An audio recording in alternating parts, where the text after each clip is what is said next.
मोदी और योगी के महा मिशन की, महा एक्शन की हम बात कर रहे हैं। ब्रेक से पहले प्रधानमंत्री नरेंद्र मोदी ने आज किस तरीके से ऑपरेशन क्लीन का जो है पार्ट 2 शुरू कर दिया है, यानी 60,000 लोगों को लीगल नोटिसेस जाने वाले हैं काले धन के लेन देन को लेकर। इस पर जितेंद्र ने आपको जानकारी दी है। और अब जरा अमित प्रकाश का रुख करना है क्योंकि योगी आदित्यनाथ के एक्शन की बात करनी है। लेकिन उससे पहले जल्दी से मैं आपको यह बता दूं कि यहां पर खबरों के लेन देन की पूरी पारदर्शिता है।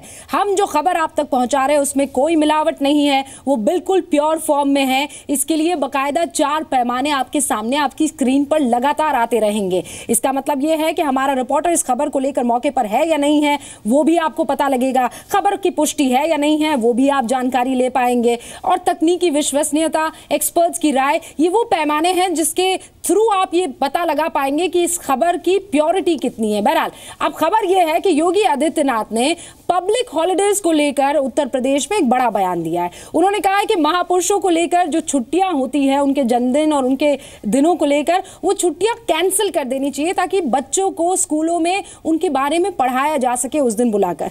अमित का रुख करते हैं। अमित, जो जानकारी मुझे मिल रही है रिसर्च के थ्रू वो ये है कि 38 पब्लिक हॉलिडेज उत्तर प्रदेश में बाकी राज्यों से अगर आप मुकाबला करें तो ज्यादा है।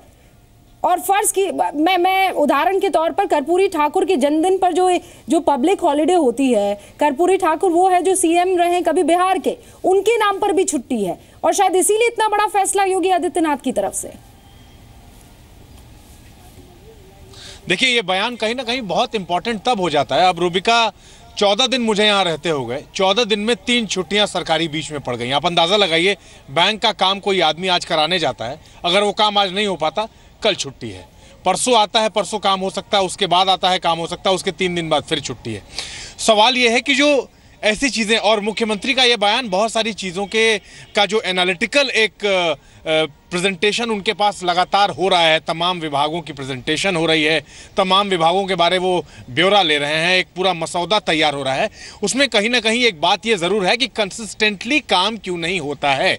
अगर एक रफ्तार से काम नहीं होने के पीछे एक बड़ी वजह ये भी है, अब जैसे स्कूलों को लेकर जो उन्होंने एक बड़ा बयान दिया है, कहीं ना कहीं जो माँ बाप इस वक्त ये खबर देख रहे हैं, सुन रहे हैं, वो कहीं ना कहीं अपने दिल से ये पूछेंगे और वो सही पाएंगे कि वाकई अगर भीमराव अंबेडकर साहब के जन्मदिन के दिन अगर छुट्टी होती है तो आखिरकार वो छुट्टी के दिन अगर बच्चों को बुलाया जाता है स्कूल में और उनको बताया जाता है, ये कितना उनके लिए इंपॉर्टेंट होगा, कितना अहम होगा। क्योंकि कहा जाता है कि शिक्षा की बुनियाद पे ही आगे चीज़ें तय होती हैं कि आप भविष्य में क्या बनेंगे।